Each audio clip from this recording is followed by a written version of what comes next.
కృపలో క్షేమము నీచితివి, కృపకు పాత్రులుగా చేసితివి.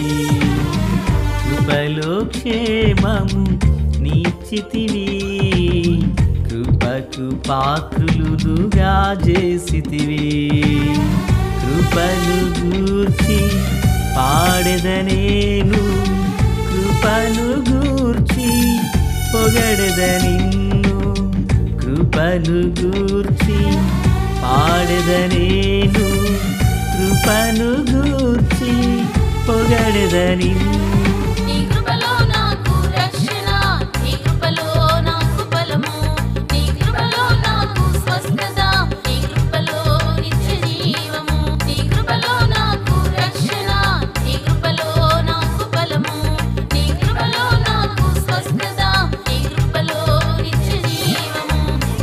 కృపలో క్షేమము నీచితివి, కృపకు పాత్రులుగా చేసితివి.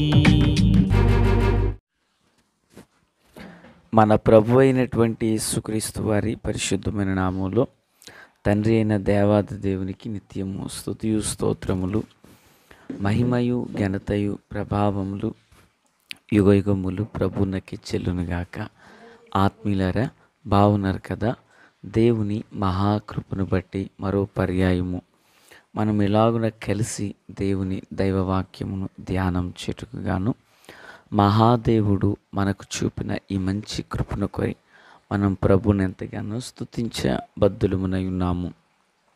దయగలిగిన ఆయన ఆత్మచేత సమభూమి గల దేశమున ప్రభువు మనలను నడిపించునుగాక. ఆమేన్. స్తోత్రములు. నేటి దిన వాక్య ధ్యానం కొరకైన భాగము నిర్గమాకాండం 40వ అధ్యాయం 11 నుండి 23 వరకు ఉన్న వాక్యపు మాటలు. 23వ వచనం, యెహోవా సన్నిధిని దాని మీద రొట్టెలను క్రమముగా ఉంచెను. ప్రార్థన. తండ్రి దేవా స్తోత్రం. చదవబడిన వాక్యం మీది వినుచున్న వారందరూ మీ వారు, మీ దాసుడనైన నన్ను పూర్ణముగా మరుగు చేసి దైవస్వరమును వినిపింపచేయండి. రాకడ కొరకు రాజ్యం కొరకు సిద్ధం చేయండి. సియోనులో నుండి మీ కృపా కనికర హస్తం మా అందరికీ తోడై ఉండునుగాక. మేలు చేత నడిపించమని యేసయ్య నామమున అడిగి వేడుకొని ప్రార్థించిన మనవులన్నీ పొందియున్నామని నమ్ముచున్నాము మా పరమ తండ్రి. ఆమెన్. ప్రియులారా, బాగున్నారు కదా?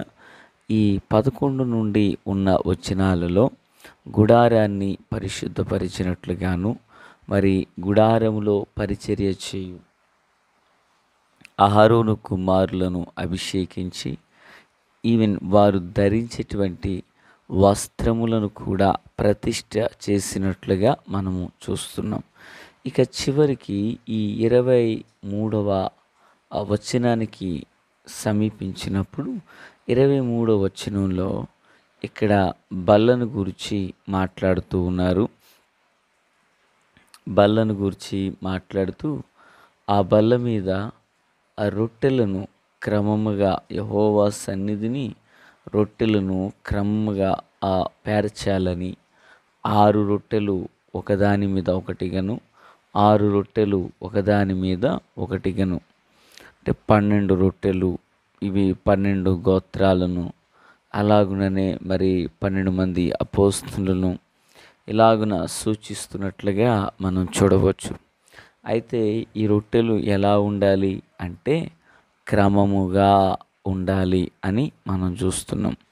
ఒకటి ముందుకి ఒకటి వెనక్కి అన్నట్లుగా కాదు, కానీ ప్రియరా అవి మొత్తం క్రమముగానే ఉండాలి అని ప్రభువు తెలియజేశారు. రోజు మన ఆధ్యాత్మిక జీవితంలో క్రమము అనేది చాలా ప్రాముఖ్యం. నేను ఒక సేవకునిగా ప్రభు నాకు అప్పగించిన పని చేయుచున్నప్పుడు ఆ సేవ క్రమముగా ఉండాలి. విశ్వాసి ఆధ్యాత్మికంగా క్రమములో ఎదగాలి. ఎక్కడైతే క్రమము ఉంటుందో అక్కడ అక్రమము అనేది పనిచేయదు. క్రమము లేకపోతే అది అక్రమముగానే ఉంటుంది.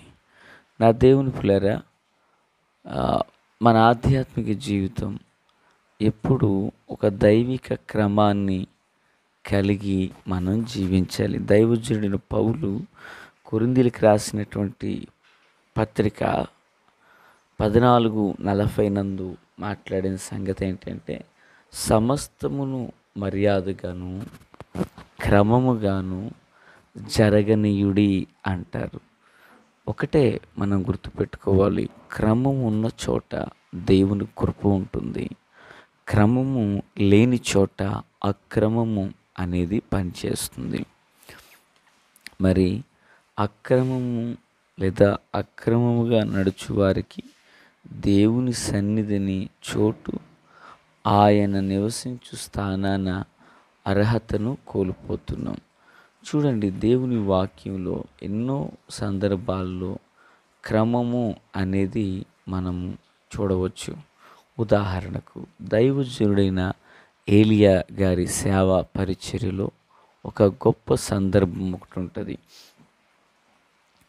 రాజులు గ్రంథము ప్రియులారా 18వ అధ్యాయము 33వ వచనం. అంటే 1 రాజా 2వ రాజా అని కంగారు పడిన అవసరం లేదు. రాజులు అన్నామంటే మొదటి గ్రంథం, 2వ గ్రంథం అయితే 2వ రాజులను మనం చెప్పుకుంటాం కదా, సరేనా? ఓకే, 18వ అధ్యాయం 33వ వచనం ఇలాగుంది. కట్టెలను క్రమముగా పేర్చి ఎద్దును తునకలుగా కోసి ఆ కట్టెల మీద ఉంచి జనులు చూచుచుండగా మీరు 4 తొట్ల నిండా నీళ్లు నింపి అని చూస్తున్నాం. పిల్లరా, జరిగిన సందర్భం ఏంటి? ఇశ్రాయేలు ప్రజలు ఉన్నారు. వారు 2 తలంపులతో ఉన్నారు.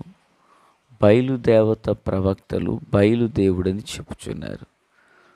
జీవము కలిగిన దేవుని పక్షాన ఏలియా ఒక్కరే నిలవబడ్డారు. ఇప్పుడు ఏలియా ఏమంటున్నాడు? యెహోవా దేవుడైతే యెహోవా దేవుని తట్టు తిరగండి, బయలుదేవుడైతే బయలు తట్టు తిరగండి.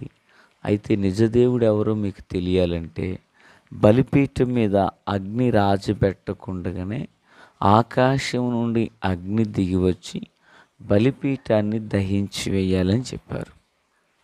బలిపీఠం మీద ఉన్న అర్పణను దహించి వేయాలి అని చెప్పారు. లేదా మరి ఆ ప్రకారంగానే మరి ఆ 450 మంది బయలు ప్రవక్తలు చేసిన పని ఏంటంటే, వారు ఒక ఎద్దును తీసి దాన్ని తునకలుగా కోసి బలిపీఠం మీద పెట్టి బయలురారా అంటూ ఉదయం మొదలుకొని సాయంత్రం వరకు పిల్లరా వారు ఎన్నో శతవిధాలుగా ప్రయత్నం చేశారు. కానీ బాధాకరమైన విషయం, అగ్ని దిగి రాలేదు. ఇప్పుడు ఏలియా సాయంకాల వేళ నైవేద్యం అర్పించే సమయాన నా యొద్దకు రండి అని చెప్పి పడద్రోయబడిన ఒక బలిపీఠాన్ని తీసుకున్నాడు. దాని మీద కట్టెలను క్రమంగా పేర్చారు. ఎద్దును తునకలుగా కోసి దాని మీద పరిచి దాని చుట్టూ కందకమును త్రవ్వించి నీళ్లతో దాన్ని నింపి పిల్లరా ఆ బలిపీఠం దగ్గర నిలబడి, భూమి ఆకాశం సృష్టించిన సర్వశక్తి కలిగిన దేవ, మా పితరులైన అబ్రహాము ఇస్సాకు దేవ, నేను చేసినవన్నీ నీ ద్వారా నేను చేశానని ఈ జనులు తెలుసుకున్నట్లు ఈ కార్యాన్ని జరిగించమని ప్రార్థన చేయడం జరిగింది. అయితే ఇక్కడ మనం తీసుకోవాల్సిన మాట, కట్టెలను క్రమంగా పేర్చి. ఎప్పుడైతే అక్కడ క్రమము అనేది పనిచేసిందో ఆ క్రమంలోనికి దేవుడు వచ్చారు. దేవుని అగ్ని ఆ చోటుకి దిగి వచ్చింది. 2 తలంపుల మధ్యలోనున్న ప్రజలు సజీవుడైన దేవుని తట్టుకు వాళ్ళు తిరిగారు. దేవునికి మహిమ కలుగును గాక. ఈ మాటలు వినుచున్న ఆత్మీయులారా, ఈరోజు మన ఆత్మీయ జీవితంలో కూడా మనం నేర్చుకోవలసిన మాట, గ్రహించవలసిన విషయం ఏంటంటే, మనము ఒక క్రమాన్ని కలిగి మనము ఉండాలి. మనం కలిగిన క్రమమే మనలను నూతనపరుస్తుంది. ఆధ్యాత్మికంగా మనలను వృద్ధిలోనికి నడిపిస్తుంది.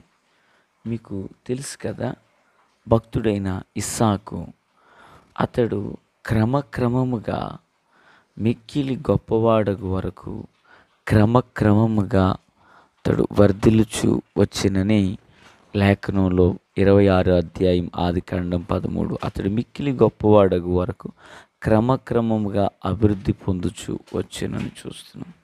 అంటే ఆధ్యాత్మిక జీవితంలో క్రమం అనేది ఎంత ప్రాముఖ్యమైనదో మనం ఇక్కడ చూస్తున్నాం. క్రమముగా కట్టెలు పేర్చబడితే అక్కడ అగ్ని దిగి వచ్చింది. అతడు గొప్పవాడగు వరకు అక్రమంగా కాదు, అన్యాయంగా కాదు, క్రమక్రమముగా అతడు వర్ధిల్లుచు అభివృద్ధి పొందాడని దేవుని వాక్యంలో మనం చూస్తున్నాం. మరి దేవుని పిల్లలుగా మనకు వాక్యం చదవడానికి ఒక క్రమం ఉండాలి. ఈరోజు కొందరు ఎలా అంటే ప్రతిరోజు వాక్యం చదువుతామంటారు. బైబిల్ పట్టుకుని 2 వేళ్ళతో అలాగన యేసు రక్తం చేయమంటూ ఓపెన్ చేసి ఈరోజు ఒక చదువుతారు, తర్వాత రోజు ఒక రోజు, తర్వాత రోజు అలాగా. అంటే వీరి జీవితాంతంలో కూడా బైబిల్ కంప్లీట్ చేయలేరు. నేను అంటాను పిల్లలు, వాక్యం చదవడానికి ఒక క్రమం ఉండాలి, ప్రార్థనకు ఒక సమయం, ఒక క్రమం ఉండాలి, నీ విశ్వాసానికి ఒక క్రమం ఉండాలి. అంత మాత్రమే కాదు, నీవు దేవునికి ఇచ్చేటువంటి కానుక విషయంలో కూడా ఒక క్రమం ఉండాలి. పాస్టర్ గారు నిన్ను సంతోషపరుతుడిగా నీతో మాట్లాడితే నువ్వు కానుకిస్తావు. ఒకవేళ పాస్టర్ గారు చెప్పుచున్న వాక్యం నీ హృదయానికి తాకితే, హెచ్చరికగా వస్తే నువ్వు ఇవ్వవలసిన కానుకను కూడా మానేసి. ఇది క్రమమా? నువ్వు అలా చేసావు, దేవుడు చూపవలసిన కృపను చూపడం మానేస్తే సో అది క్రమం కాదు. లేదా మన వాక్యం చదవడానికి, ప్రార్థన చేయడానికి, ఈవెన్ దేవుని సన్నిధిలో కూర్చునే విషయంలో కూడా ఒక క్రమం ఉండాలి. మనం చేసే ఉపవాసానికి ఒక క్రమం ఉండాలి. ఇచ్చే కానుకలో కూడా ఒక క్రమం ఉండాలి. ఆ క్రమమే మన దీవెనకరంగా మారుస్తుంది. ప్రార్థన. తండ్రి దేవా స్తోత్రం, వాక్యమందరి హృదయాల్లో ఫలభరితం చేసి మేలు చేత నింపి నడిపించండి. మీ కృపా కాపుదల కనికరం విస్తరింపచేయండి. యేసు నామమున ఆమేన్.